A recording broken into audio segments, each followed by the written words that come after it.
नमस्कार मंडळी, मी नंदिनी माझ्या यूट्यूब चॅनलवर तुमचं खूप मनापासून स्वागत करत आहे. तुमच्या मनातील सर्व चांगल्या इच्छा स्वामी महाराज पूर्ण करो ही स्वामींच्या चरणी प्रार्थना करते आणि आजच्या या नवीन व्हिडिओला सुरुवात करते.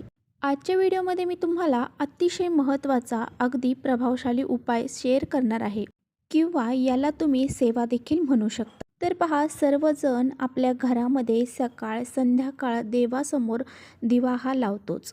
तर पहा, हा दिवा लावताना आपल्याला त्या दिव्यामध्ये एक वस्तू टाकायची आहे. ही वस्तू टाकल्यामुळं पहा, आपल्या कोणत्याही इच्छा असू द्या, अगदी कठीणातील कठीण इच्छा असू द्या, त्या नक्कीच पूर्ण होतील. त्याचबरोबर सर्व दुःख, दारिद्र्य, अडचणी सर्व नष्ट होऊन जाईल आणि आपल्या घरामध्ये सुख, शांती, समृद्धी निर्माण होईल आणि आपल्या घराची खूप सारी प्रगती होईल. तर असाच एक उपाय मी तुमच्याशी आजच्या व्हिडिओमध्ये शेअर करणार आहे. त्यामुळे व्हिडिओ कुठे स्किप न करता शेवटपर्यंत नक्की बघा, जेणेकरून तुमच्यापर्यंत योग्य ती माहिती पोहोचेल. आपल्या चॅनलवर जर नवीन असाल तर चॅनलला सबस्क्राईब करा आणि असेच माहितीपूर्ण व्हिडिओ पाहण्यासाठी बेल आयकॉनलाही प्रेस करा, म्हणजे मी जेव्हा नवीन व्हिडिओ अपलोड करेन त्याचं नोटिफिकेशन सर्वात अगोदर तुम्हाला मिळेल आणि तुम्ही एकही व्हिडिओ मिस करणार नाही. आपल्या हिंदू धर्मामध्ये बघा, आपण जेव्हा देवांची पूजा करतो तेव्हा देवाच्या देवघरामध्ये आपण दिवा हा पहिल्यांदा प्रज्वलित करत असतो. मग हा दिवा आपण सकाळी असो किंवा संध्याकाळी असो, काही शुभ कार्य करताना देखील आपण अगोदर दिवा हा प्रज्वलित करत असतो. कारण दिवा हा ज्ञानाचा आणि प्रकाशाचं प्रतीक आहे.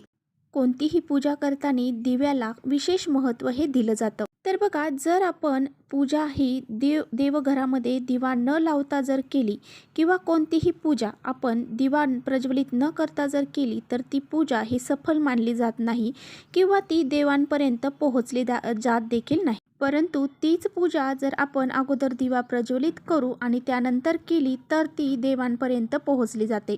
आणि ही सेवा देवांपर्यंत जेव्हा पोहोचते तेव्हा देव हे आपल्यावरती प्रसन्न होतात आणि आपल्यावरती त्यांची कृपा आशीर्वाद हे राहतात आणि आपल्या सर्व अडचणी ह्या दूर होऊन जातात. एवढेच काय, पण आपल्या ज्योतिषशास्त्रामध्ये दिव्याला एक सकारात्मकतेचं प्रतीक मानले गेले आहे. दिवा हा स्वतः प्रकाशित होऊन आपल्या तेजाने दुसऱ्याला प्रकाश देतो. दुसऱ्याला प्रकाशित करणारा दिवा एकटेपणाची, असहाय्यतेची, त्याचबरोबर भीतीची जी जाणीव आहे तर ती दूर करून मन प्रसन्न आणि उत्साहित करत असतो. असं म्हटलं जातं, आपण घरामध्ये सकाळ संध्याकाळ जर दिवा लावला तर आपल्या घराच्या व्यक्तींवरती जे काही संकट येणार आहे ते सुद्धा टळले जातात. आता बघा, हा जो उपाय मी तुमच्याशी शेअर करत आहे तर तो तुम्हाला आजपासून म्हणजे शुक्रवारपासून सुरू करायचा आहे. जरी तुमच्यापर्यंत हा व्हिडिओ लेट पोहोचला तरी सुद्धा तुम्ही हा उपाय मंगळवारपासून सुद्धा सुरू करू शकता. एक तर मंगळवारपासून सुरू करायचा किंवा मग शुक्रवारपासून सुरू करायचा. आता बघा, हा जो उपाय आहे तर तो तुम्हाला कधीपर्यंत करायचा आहे. जोपर्यंत तुमच्या मनातील इच्छा ज्या आहेत तर त्या पूर्ण होत नाही तोपर्यंत तुम्ही हा उपाय करायचा आहे. यासाठी तुम्हाला 1 महिना लागेल, 2 महिना लागेल किंवा 21 दिवस लागतील. कधी तुमचा उपाय हा लवकर सुद्धा तुमचा काम करू शकतो. तर पहा, हा उपाय करत असताना मध्ये तुम्हाला काही अडचणी आले, सुतक आलं, विटाळ आला किंवा काही मासिक धर्म असेल किंवा अजून काही समस्या असेल, गावाला जायचं असेल, तर अशा वेळेस तेवढे दिवस सोडून द्यायचे आणि परत हा उपाय करायला सुरुवात करायची. आता बघा, हा उपायाला सुरुवात करत असताना तुम्हाला तुमच्या देवघरामधील जो दिवा आहे तर तो अगदी स्वच्छ धुवून काढायचा आहे, घासून काढायचा आहे. जो रोज तुम्ही देवाच्या समोर दिवा लावता त्याच दिव्यात तुम्हाला ही एक वस्तू टाकायची आहे. पहा, यामुळे पहा, तुम्हाला सांगितल्याप्रमाणे तुम्हाला हा उपाय जो आहे तर तो शुक्रवारपासून किंवा मंगळवारपासून करायला सुरुवात करायची आहे. त्या दिवशी तुम्हाला हा दिवा स्वच्छ धुवून काढायचा आहे. त्या दिव्यामधली जी वात आहे ती तुम्हाला बदलायची आहे. तर बघा, तुम्हाला काय करायचं आहे, तुम्हाला जो बी दिवा घ्यायचा आहे तो अगदी स्वच्छ असायला हवा. या दिव्यामध्ये जी तुम्ही वात घालणार आहात तर ती तुम्हाला रोज बदलायची आहे. तर बघा, जर तुम्ही सकाळी देवघरामध्ये दिव्यामध्ये वात घातलेली आहे तर ती संध्याकाळी तुम्हाला बदलायची गरज नाही, परंतु दुसऱ्या दिवशी तुम्हाला ती वात बदलायची आहे. आणि ज्या वाती आहेत तर त्या तुम्हाला एका डब्यामध्ये साठवायच्या आहेत. ज्या तुम्ही वाती पहा रोज बदलता त्या वाती तुम्हाला एका डब्यामध्ये साठवायच्या आहेत. तर आपल्याला वात का बदलायची आहे हे लक्षात घ्या. कारण पहा, आपण जेवण करतो एकदा सकाळी ज्या ताटामध्ये जेवतो ते ताट आपण तसंच ठेवून त्यामध्ये परत संध्याकाळी जेवण करत नाही.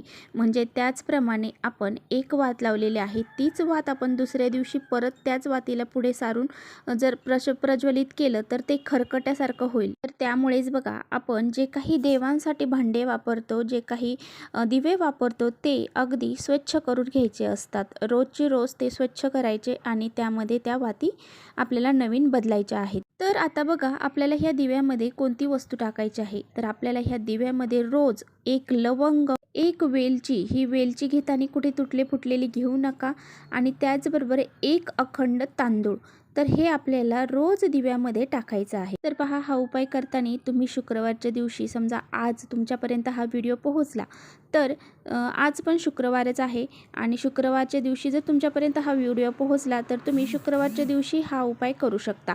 सकाळी जरी नाही जमलं तरी संध्याकाळी सुद्धा तुम्ही हा उपायाला सुरुवात करू शकता. आणि हा उपाय सुरू करताना दिवा स्वच्छ करायचा, त्यामध्ये वात घालायची. जर शुद्ध गाईचं तूप तुम्हाला घालणं शक्य असेल तर शुद्ध गाईचं तूप आवर्जून घाला. नसेल शक्य तर जे तेल आहे ते घातलं तरी चालेल. आणि यानंतर हा दिवा आपल्याला प्रज्वलित करायचा आहे. दिवा प्रज्वलित केल्यानंतर आपल्याला एक प्लेट घ्यायची आहे. प्लेट घेताना आपल्याला स्टीलची घ्यायची आहे किंवा मग चांदीची असेल तर चांदीची घे, आणि त्यामध्ये हा दिवा आपल्याला ठेवायचा आहे. त्यानंतर हा दिवा आपल्याला देवघरामध्ये प्रज्वलित करून ठेवायचा आहे. तर हा दिवा ठेवल्यानंतर त्या दिव्याला आपल्याला हळदी, कुंकू, अक्षता, फूल अर्पण करायचं आहे आणि धूप देखील दाखवायचा आहे. तर बघा, सकाळी हा दिवा आपण लावलेला आहे आणि ह्या दिव्यामध्ये ह्या 3 वस्तू टाकलेल्या आहेत. त्यानंतर संध्याकाळी आपल्याला त्याच दिव्यामध्ये थोडंसं तेल टाकायचं आहे आणि दिवा प्रज्वलित करायचा आहे. आणि ज्या वस्तू टाकलेल्या आहेत त्या तशाच ठेवायच्या आहेत. त्यानंतर पहा, संध्याकाळी सुद्धा आपल्याला दिव्याला हळदी, कुंकू, अक्षता, फूल अर्पण करायचं आहे आणि दिव्याचं दर्शन करायचं आहे. आणि दिवा लावून झाल्याच्या नंतर दिव्याला नमस्कार करायचा. आपली जी कुलदेवी असेल किंवा माता लक्ष्मी असेल तिला प्रार्थना करायची आहे.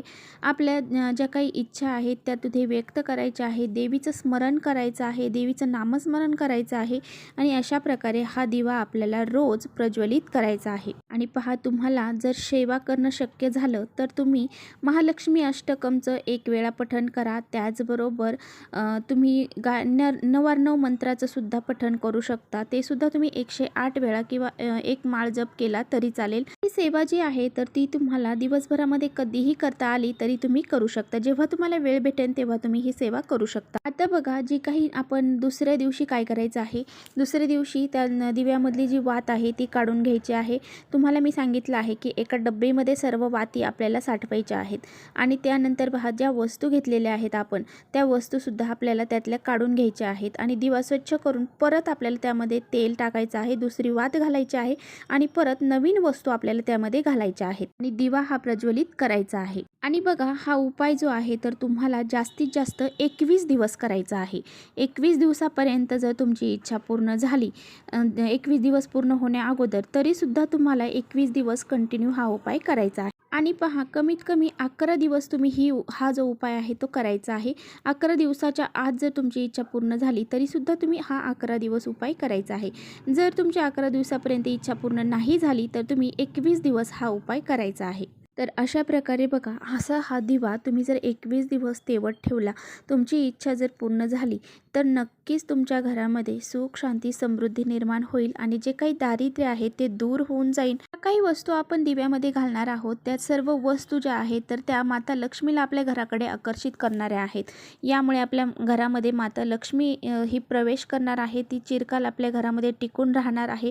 आणि ज्यावेळेस माता लक्ष्मी आपल्या घरामध्ये येते त्यावेळेस आपल्या घरामध्ये आपोआप सुख, शांती, समृद्धी निर्माण होते आणि जी दरिद्री आहे, जी अलक्ष्मी आहे ती घराच्या बाहेर निघून जाते. त्यामुळेच आपल्या ज्योतिषशास्त्रामध्ये ह्या वस्तूंचे वेगवेगळे उपाय देखील केले जातात. त्या घरामध्ये हे उपाय केले जातात त्या घरामध्ये पहा, अखंड लक्ष्मी प्राप्त होते.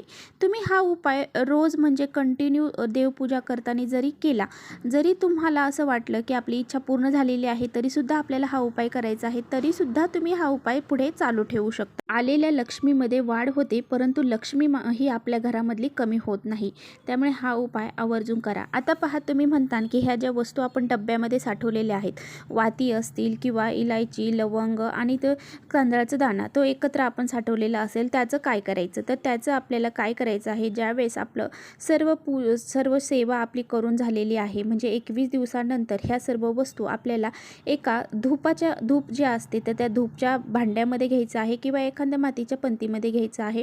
त्यामध्ये थोडेसे 2-3 कापूर टाकायचे आहेत आणि ह्या वस्तू आपल्याला जाळायच्या आहेत, जेणेकरून ह्या वस्तू इतरत्र कुठेही फेकल्याही जाणार नाही आणि त्याचा उपयोगसुद्धा आपल्या घरामध्ये सुगंध आणि सकारात्मकता निर्माण होण्यासाठी होईल आणि त्या ज्या वाती आहेत त्यासुद्धा वेस्ट होणार नाही. त्यामुळे अशा प्रकारे हा उपाय आपल्याला करायचा आहे. तर चला इथेच करते व्हिडिओचा एंड. व्हिडिओ आवडला असेल तर नक्की लाईक करा. चॅनलवर नवीन असाल तर चॅनलला सबस्क्राईब करा. परत भेटूया अशा छानशा व्हिडिओसोबत. तोपर्यंत श्री स्वामी समर्थ.